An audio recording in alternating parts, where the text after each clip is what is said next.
नमस्कार दोस्तों, ज्ञान दरबार चैनल में आप सभी का स्वागत है। आज हम लोग विलयन का अणुसंख्य गुणधर्म, जो कि नया टॉपिक है, आज हम लोग इसी को पढ़ेंगे। ओके दोस्तों, तो अणुसंख्य गुणधर्म होता क्या है और अणुसंख्य गुणधर्म को इंग्लिश में क्या बोलते हैं? कोलिगेटिव प्रॉपर्टी ऑफ सॉल्यूशन, यानी विलयन का अणुसंख्य गुणधर्म को इंग्लिश में ये बोलते हैं।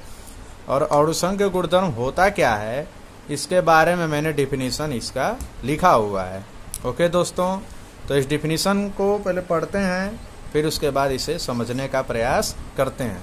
ओके, तो लिखा है, जब किसी वाष्पशील द्रव में अवाष्पशील पदार्थ को विलेय करते हैं यानी घोलते हैं, तो विलयन संबंधी जो भी गुणधर्म होता है वो विलेय किए हुए पदार्थ के अणु या परमाणु या मोलों की संख्या पर निर्भर करता है।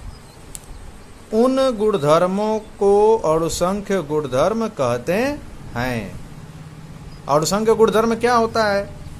तो मान लीजिए कोई भी एक, हम मान लेते हैं एक बीकर ले लेते हैं, ठीक है, और इसमें हमारा एक वाष्पशील द्रव भरा हुआ है। कौन भरा हुआ है? वाष्पशील द्रव, वाष्पशील द्रव, ठीक है। अब हमने इसमें एक अवाष्पशील पदार्थ घोल दिया। अवाष्पशील पदार्थ, अवाष्पशील मतलब क्या होता है कि जिसका वाष्प न बनता हो, जैसे कि कोई ठोस ले लेते हैं, ठीक है ना। किसी ठोस को जब आप इसमें डालेंगे तो वो तो उसका वाष्प बनेगा नहीं, क्योंकि वो तो ठोस अवस्था में है। और जब हम इसको इसमें घोलते हैं, ओके, तो क्या होता है कि इसके वाष्प दाब में क्या होता है, कुछ कमी होगी या कुछ वृद्धि होगी।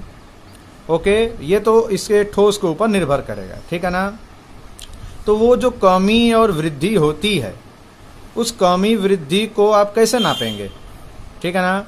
वो कमी वृद्धि जो होती है वो दरअसल डिपेंड करती है अवाष्पशील पदार्थ के अणुओं की संख्या, परमाणुओं की संख्या या मोलों की संख्या पर डिपेंड करती है। तो अणुसंख्य गुणधर्म यही कहता है। अणुसंख्य गुणधर्म का मतलब कि जब किसी अवाष्पशील पदार्थ को वाष्पशील द्रव में घोलते हैं, तो वाष्पशील द्रव का जो वाष्प दाब होता है उसके अंदर कमी, उसके बॉइलिंग पॉइंट में वृद्धि यानी क्वथनांक में वृद्धि, हिमांक में अवनमन यानी जमने की कमी, ओके, और परासरण दाब, ये सब के जो गुण होते हैं वो किसके ऊपर डिपेंड करते हैं? अवाष्पशील पदार्थ पर डिपेंड करते हैं। तो अवाष्पशील पदार्थ पर ये डिपेंड करते हैं और इनके अणुओं की संख्या, मोलों की संख्या, परमाणु की संख्या इस पर डिपेंड करता है। तो इसीलिए हम इसको क्या बोलते हैं? अणुसंख्य गुणधर्म। मतलब ऐसे गुणधर्म जो अवाष्पशील पदार्थ या किसी विलेय किए हुए पदार्थ के अणुओं की संख्या पर डिपेंड करता हो, उसे हम अणुसंख्य गुणधर्म कहते हैं। ओके दोस्तों, तो अणुसंख्य गुणधर्म कौन कौन है इसके बारे में आप जान लीजिए। यह अणुसंख्य गुणधर्म का परिभाषा है। तो हम विलयन चैप्टर में कौन कौन अणुसंख्य गुणधर्म पढ़ेंगे? तो पहला पढ़ेंगे हम लोग वाष्प दाब में आपेक्षिक अवनमन। ओके दोस्तों, क्या पढ़ेंगे? वाष्प दाब में आपेक्षिक अवनमन, ठीक है। फिर क्वथनांक में उन्नयन। उन्नयन मतलब क्या होता है? वृद्धि। अगर तापमान बढ़ेगा, क्वथनांक के मान में वृद्धि होगा, तो कैसे वृद्धि होगा? तो जाहिर सी बात है, ये अणुओं की संख्या पर डिपेंड करता होगा, इसीलिए इसको हम यहाँ पढ़ेंगे। हिमांक में अवनमन, जमने के दर में कमी। जमने के दर में कमी भी ये क्या है? अवाष्पशील पदार्थ के ऊपर डिपेंड करता है। तो हिमांक में अवनमन, और लास्ट में हम लोग परासरण दाब पढ़ेंगे, जो कि एक नया टॉपिक होगा। ओके दोस्तों, तो अणुसंख्य गुणधर्म का ये आपका परिभाषा है। और वाष्प दाब के क्वथनांक से, हिमांक से और परासरण दाब से संबंधित जो भी गणनाएं करेंगे हम अणुसंख्य गुणधर्म में करेंगे। ओके दोस्तों, तो मैं इसको मिटाने जा रहा हूँ, आप इसे देख लीजिए और वीडियो को रोक करके आप चाहें तो इसे नोट कर सकते हैं। ओके, तो अब मैं इसको मिटाने जा रहा हूँ। अब हम लोग दोस्तों वाष्प दाब में आपेक्षिक अवनमन को पढ़ेंगे। ओके, इसको इंग्लिश में बोलते हैं relative lowering in vapour pressure. Okay, तो वाष्प दाब में आपेक्षिक अवनमन क्या होता है, तो इसके बारे में समझते हैं। मान लेते हैं कि हम एक बीकर लेते हैं, ठीक है, जो कि इसमें क्या भरा है, आपका वाष्पशील द्रव भरा हुआ है। ओके, वाष्पशील द्रव भरा हुआ है, ठीक है। अब हमने क्या किया, इसमें अवाष्पशील पदार्थ को घोल दिया, ठीक है। लेकिन घोलने से पहले हम 2 बीकर ले लेते हैं, ठीक है, 2 बीकर ले लेते हैं। यही सेम पदार्थ इसमें भी है, ठीक है, यही सेम पदार्थ इसमें भी है। ये भी क्या है, वाष्पशील द्रव है, ठीक है, ये भी क्या है, वाष्पशील द्रव है। अब हमने इसमें अवाष्पशील पदार्थ को घोल दिया। अवाष्पशील पदार्थ क्या हो सकता है, जैसे कोई भी ठोस हो सकता है। ठोस में आप यूरिया ले सकते हैं, ओके, सुक्रोस या ग्लूकोज ले सकते हैं, ठीक है ना। अब हम इन दोनों को मिला करके ऐसे एक पात्र में इसको बंद कर देंगे, ठीक है ना। हम इसको एक पात्र में ऐसे बंद कर दिए, इसको भी ऐसे पात्र में बंद कर दिए, ठीक है। इसमें अवाष्पशील ठोस और वाष्पशील द्रव दोनों है, तो ये क्या हो गया, ये विलयन हो गया। विलयन किसे बोलते हैं, जिसमें विलय हो और विलायक हो उसे हम क्या बोलेंगे, विलयन बोलेंगे। जबकि ये अभी विलयन नहीं है। तो ये एक चूंकि वाष्पशील द्रव है, तो ये देखा गया कि इसके वाष्प ऊपर उड़ के जाएंगे, ओके, और फिर ऊपर से टकरा कर जब ये नीचे की तरफ आएंगे तो इसके सतहों पर ये क्या लगाएंगे, दाब लगाएंगे। चूंकि ये वाष्प है तो यहाँ पर क्या लगेगा, वाष्प दाब लगेगा, ओके। यानी यहाँ पर से वाष्प ऊपर उठकर जाएंगे और फिर वो नीचे आकर इस सतह पर दाब लगाएंगे, तो इसको हम बोलेंगे वाष्प दाब, ठीक है। अब हम इसको ये मान लेते हैं कि ये ए है, ठीक है, और इधर आपका ये जो अवाष्पशील ठोस मिलाया गया है उसको हम बी मान लेते हैं, ठीक है ना। तो यहाँ पर चूंकि ए अकेला है, इसमें तो कुछ मिलाया नहीं गया है, तो इसका जो वाष्प दाब मिलेगा वो क्या होगा, शुद्ध वाष्प दाब होगा। इसमें कोई मिलावट नहीं ना है, इसका अपना वाष्प दाब है, तो इसको हम शुद्ध वाष्प दाब कहेंगे, यानी शुद्ध वाष्प दाब पी नॉट ए बोलेंगे, ओके। पी नॉट ए मतलब इसको क्या बोलेंगे, शुद्ध वाष्प दाब, ठीक है, शुद्ध वाष्प दाब, ठीक है। और जब हमने बी को इसमें मिलाया तो बी तो चूंकि ठोस है और किसी ठोस का वाष्प दाब क्या होता है, शून्य होता है, यानी पी नॉट बी जो है, बी का जो शुद्ध वाष्प दाब होगा वो क्या होगा, 0 होगा, ठीक है। जब हम किसी ठोस पदार्थ को इसमें मिलाएंगे तो ये ठोस पदार्थ के जो अणु होंगे वो बड़े बड़े होंगे, ओके। ठोस पदार्थ के जो अणु होंगे वो बड़े बड़े होंगे, जो कि इसके सतहों पर जो वाष्प के अणु जो बाहर बनकर निकलना चाह रहे थे वो नहीं निकलेंगे। जो निकलेंगे थोड़ा थोड़ा जगह बना करके थोड़ा थोड़ा निकलेंगे, ठीक है ना। तो यहाँ पर वाष्प दाब ज्यादा था, यहाँ पर वाष्प दाब कम हो गया, यानी पूरे विलयन का वाष्प दाब क्या हो गया, कम हो गया, ठीक है। तो विलयन के वाष्प दाब में जब कमी हुआ उसको हम कैसे ज्ञात करेंगे, ठीक है। विलयन के वाष्प दाब में कमी निकालेंगे, तो कमी कैसे निकलेगा, विलयन के वाष्प दाब में कमी कैसे निकलेगा, तो पूरे विलयन के वाष्प दाब को इसके दाब में से क्या करेंगे, घटा देंगे, तो कमी पता चल जाएगा। देखिए कैसे हम निकालते हैं पूरे विलयन का वाष्प दाब। पूरे विलयन का वाष्प दाब पी टोटल बराबर क्या होगा, P A plus P B, okay, पूरे विलयन का जो वाष्प दाब होगा वो कितना होगा, पी टोटल बराबर P A plus P B, यानी ए के वाष्प दाब और बी के वाष्प दाब के जोड़ के बराबर होगा। ठीक है, लेकिन हमने अभी राउल्ट का नियम पढ़ा है। राउल्ट का नियम क्या कहता है? राउल्ट का नियम ये कहता है कि कोई भी पदार्थ का जो दाब होता है, वाष्प दाब होता है, वो उसके शुद्ध वाष्प दाब और उसके मोल प्रभाज के गुणनफल के बराबर होता है। यानी अगर ए का दाब निकालना है तो ए का शुद्ध वाष्प दाब और ए का मोल प्रभाज के गुणनफल के ये बराबर होगा। ये राउल्ट का नियम कहता है। उसी तरह बी का जो दाब होता है वो बी के वाष्प दाब और बी के मोल प्रभाज के गुणनफल के बराबर होगा। ये कौन कहे हैं? राउल्ट कहे हैं। राउल्ट महोदय कहे हैं कि अगर कोई वाष्पशील पदार्थ का दाब निकालना है तो वाष्पशील पदार्थ का जो दाब होता है वो शुद्ध वाष्प दाब गुणे उसके मोल प्रभाज के गुणनफल के बराबर होता है। लेकिन यहाँ ए तो चूंकि वाष्पशील है लेकिन बी जो है वो वाष्पशील नहीं है, वो अवाष्पशील है। तो ए का तो मान निकाल सकते हैं जबकि बी का मान नहीं निकाल सकते हैं। तो बी का मान क्या हो गया? ये पूरा क्या हो गया? 0 हो गया, क्योंकि बी तो अवाष्पशील है। और राउल्ट का जो नियम है वो सिर्फ और सिर्फ वाष्पशील पदार्थ पर निर्भर करता है। ये अवाष्पशील पदार्थ है तो ये इसका वैल्यू कितना हो जाएगा? 0 हो जाएगा। ओके, तो इसको हम यहाँ पे पुट करेंगे, ठीक है ना। तो हो जाएगा पी टी बराबर पी नॉट ए इंटू जेटा ए और पी बी का वैल्यू 0। ओके, तो पी टी बराबर हो जाएगा पी नॉट ए इंटू जेटा ए को क्या लिख सकते हैं? 1 माइनस जेटा भी लिख सकते हैं।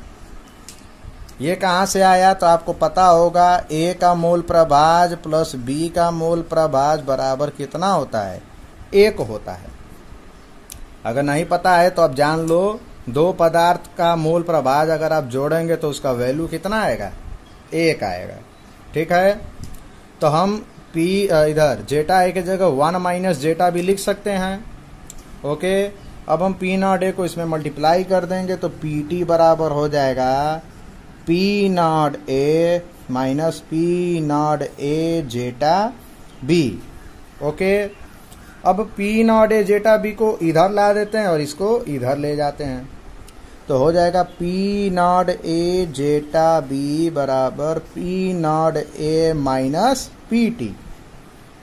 पी नॉट ए क्या था? वाष्पशील द्रव का वाष्प दाब था। और पी टी क्या है? पूरे विलयन का वाष्प दाब है। पी टोटल मतलब पूरे विलयन का वाष्प दाब है। तो शुद्ध वाष्प दाब में से पूरे विलयन के दाब को घटाएंगे तो जो कमी होगा वो निकलेगा। यानी ये क्या है आपका? ये है वाष्प दाब में कमी। ये क्या है? वाष्प दाब में कमी। ठीक है, ये क्या है? वाष्प दाब में कमी है। अब हम पी नॉट ए को नीचे ला दें तो जेटा बी बराबर क्या हो जाएगा? P naught A minus P T upon P naught ए। अब देखिए, ये वाष्प दाब में कमी था और ये पूरे वाष्प दाब हो गया, नीचे बटे में आ गया। तो जब ये बटे में आ गया तो अब हम इसकी कमी को पूरे दाब के साथ तुलना कर रहे हैं। इसके पूरे वाष्प दाब के कमी को इस पूरे दाब के साथ जब तुलना कर रहे हैं तो इसी को तो बोलेंगे, इस पूरे होल टर्म को बोलेंगे, क्या बोलेंगे? वाष्प दाब में आपेक्षिक कमी।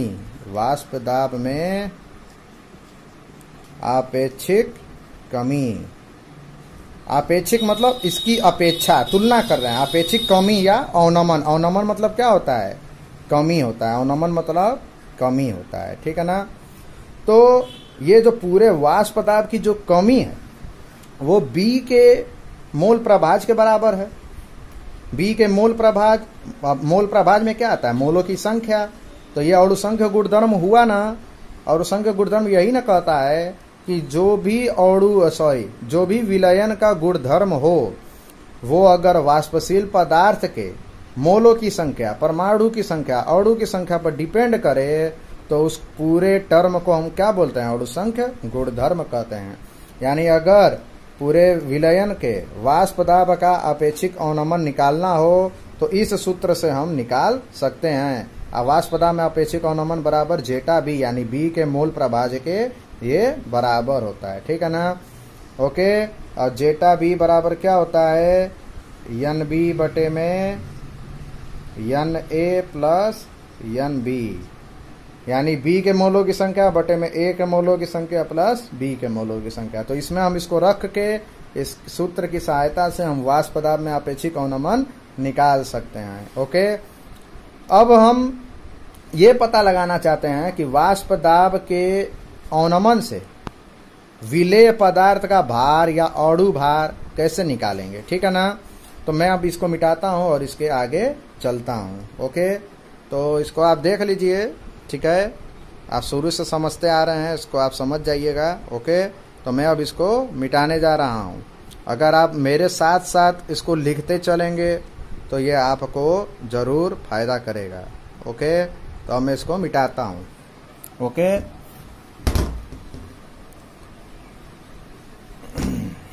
अब मैं इसको मिटा देता हूं और फिर उसके बाद बताता हूं कि किसी पदार्थ का जो अवाष्पशील है उसका भार या अणु भार कैसे ज्ञात करेंगे। ठीक है? तो अभी हमने पढ़ा जेटा बी बराबर P naught A minus P total upon P naught A. P total मतलब विलयन का ये वाष्प दाब है, ये एक अशुद्ध वाष्प दाब है, ये एक अशुद्ध वाष्प दाब है। ठीक है ना? अभी हमने पढ़ा कि जेटा बी बराबर क्या होगा? बी के मोलों की संख्या बटे में ए के मोलों की संख्या प्लस बी के मोलों की संख्या। ओके। ये ऊपर हो गया P naught A minus P T upon P naught ए। ठीक है? अब ये जानिए जो बी है, बी क्या है? बी जो है वो है ठोस। ठीक है? तो इसके जब ठोस को जब हम विलयन में घोलेंगे तो इसके कुछ कुछ अणु ही विलयन में अपना अणु छोड़ेंगे। मतलब ठोस जब घुलेगा तो इसके थोड़े थोड़े अणु क्या होंगे? बाहर निकलेंगे। ठीक है? थोड़े थोड़े अणु ही बाहर निकलेंगे। ये एकदम डालते ही तुरंत गल थोड़ी ना जाएगा, गल के सारे अणु बिखर थोड़ी ना जाएंगे, क्योंकि ये ठोस है। तो इसके थोड़े थोड़े अणु बाहर निकलेंगे। जब थोड़े थोड़े अणु बाहर निकलेंगे तो हम कह सकते हैं कि बी के मोलों की संख्या is very small into compare of A के मोलों की संख्या। मतलब ए के मोलों की संख्या की तुलना में बी के मोलों की संख्या क्या है? बहुत ही कम है। ए तो द्रव ना है, उसके अणु इधर उधर आराम से बिखरे होंगे, लेकिन बी के जो अणु होंगे वो थोड़ा कम निकले होंगे। तो बी के मोलों की संख्या ए के मोलों की संख्या के मुकाबले क्या है? बहुत ही कम है। तो हम इसको लिख सकते हैं ना, एन बी बटे में एन ए और प्लस एन बी। इस वैल्यू को क्या कर देंगे? इग्नोर कर देंगे। एन बी का मान क्या हो गया? एन बी का मान क्या हो गया? नगण्य हो गया। नगण्य हो गया। इसलिए हम एन बी के वैल्यू को, भाई इसको हम इसमें जोड़ेंगे तो इसके वैल्यू में कोई खास फर्क नहीं पड़ेगा।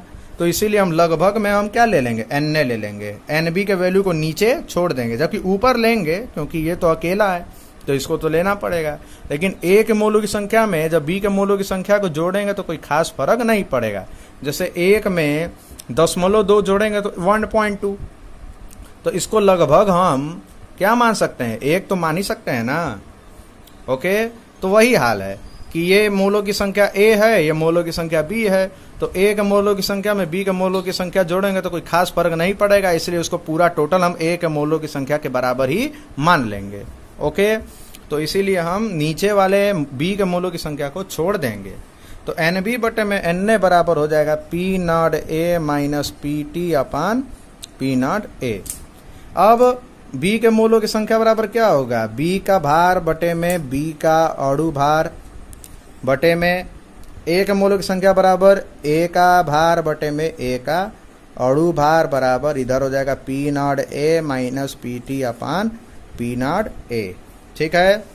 तो अब हम इसको ऊपर ले जाएंगे तो हो जाएगा डब्ल्यू बी इंटू यम ए ऊपर चल जाएगा और नीचे आ जाएगा यम बी इंटू डब्ल्यू ए, यानी बी का भार बट इंटू ए के मोलों की संख्या, सॉरी ए का अणु भार बटे में बी का अणु भार इंटू ए का भार, ये भार है, वेट, ठीक है ना, वजन। और इसको बराबर क्या ले सकते हैं, P naught A minus P T upon P naught ए। तो इस सूत्र से हमको मान लीजिए द्रव का आपको भार दिया है, तो अणु भार अब निकाल ही लेंगे, ठीक है। और अवाष्पशील पदार्थ का वजन पूछा है, वजन दे दिया है, तो कह देगा अणु भार निकालिए। तो आप mb का वैल्यू क्या कर सकते हैं, इसमें रख के आप क्या कर सकते हैं, उसके सूत्र की सहायता से अणु भार या भार ज्ञात कर सकते हैं किसी भी अवाष्पशील पदार्थ का। तो आप इस सूत्र को भी नोट कर लीजिए, ये भी क्या है, इम्पोर्टेंट है, ठीक है। तो अब मैं इसके बाद इस सूत्र के आधार पर एक सवाल आपको बताने जा रहा हूं, ठीक है। तो इसको अब आप लोग नोट कर लीजिएगा, ओके।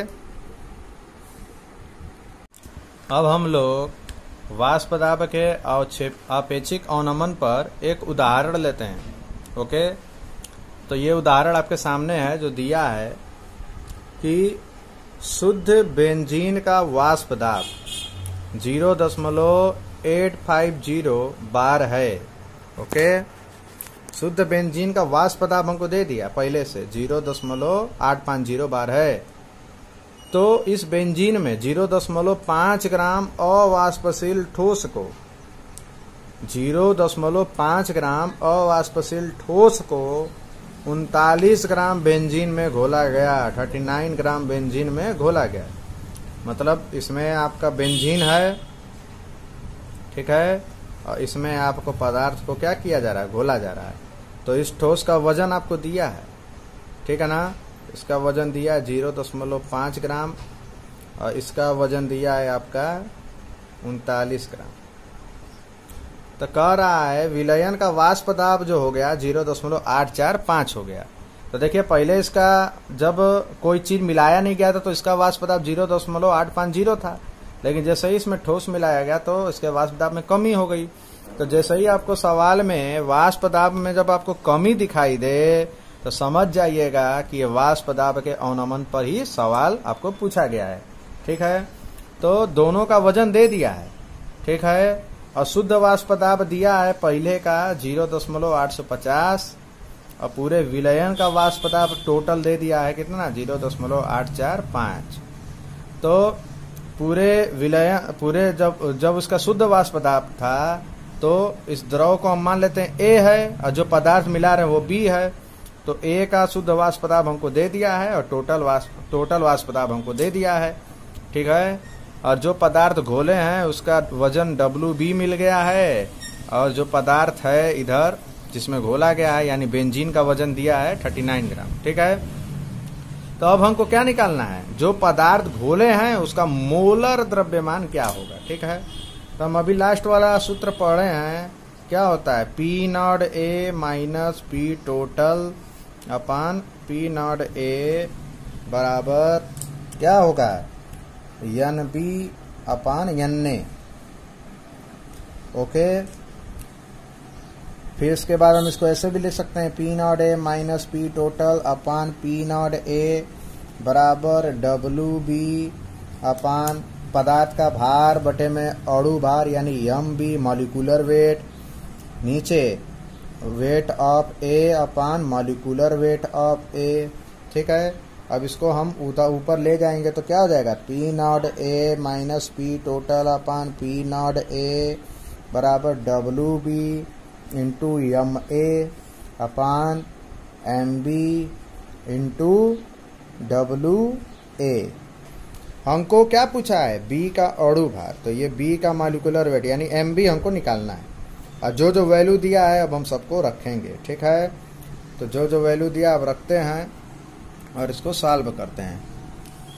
तो पी नॉट ए का वैल्यू दिया है 0.8850 माइनस और पी टोटल कितना दिया है 0.845, तो 0.845 और फिर पी नॉट ए नीचे, तो पी नॉट ए का वैल्यू वही 0.850 बराबर।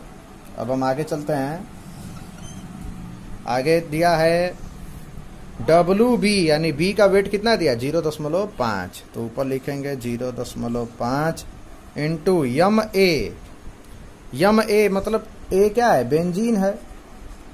अब बेंजीन का सूत्र होता है C6H6। ओके, अब बेंजीन का अणु भार क्या होगा, तो 12 6 जा 72 और 6 कितना हो जाएगा 78, यानी बेंजीन का अणु भार कितना आएगा 78 आएगा। तो इधर हम 78 लेंगे, 0.5 इंटू 78। नीचे B का अणु भार आपको निकालना है, B का अणु भार निकालना है, और WA यानी A का वेट दिया 39 ग्राम, तो नीचे लिखेंगे 39।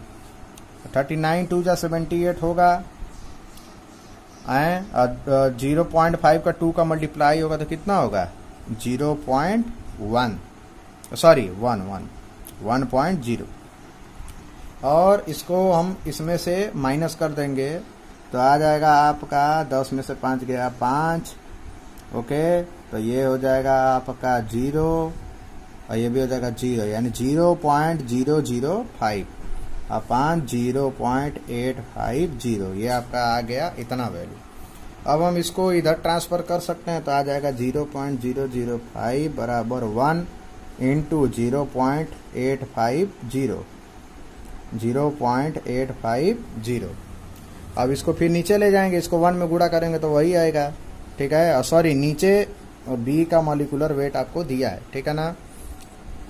तो अब हम इसको इधर लेके गए हैं और इसको इधर लेके गए हैं, तो यहाँ B का मॉलिक्यूलर वेट गुणे में हो जाएगा। ओके, अब हम इसको नीचे ले जाएंगे तो B का मॉलिक्यूलर वेट बराबर हो जाएगा 0.850 और नीचे हो जाएगा 0.005। 3 डिजिट पे ऊपर भी पॉइंट है, नीचे भी पॉइंट है, पॉइंट से पॉइंट कैंसिल हो गया, 850 अपान 5 हो गया। अब आप इसको डिवाइड कर दीजिए तो आ जाएगा 170, यानी B का जो अणु भार है वो कितना आया है 170। ओके, तो ये सवाल को आप नोट कर लीजिए, ये एक बेस्ट उदाहरण था, ये NCERT का उदाहरण है जो मैंने आपको करवाया है। ओके दोस्तों, तो वीडियो अगर आपको पसंद आए तो अपने दोस्तों के साथ इसे शेयर जरूर करें, वीडियो को लाइक और सब्सक्राइब करना ना भूलें। फिर मैं अगले वीडियो में आऊँगा और नेक्स्ट वीडियो में आपको मैं क्वथनांक में उन्नयन के बारे में आप लोगों को पढ़ाऊँगा। ओके दोस्तों, तो मैं चलता हूँ।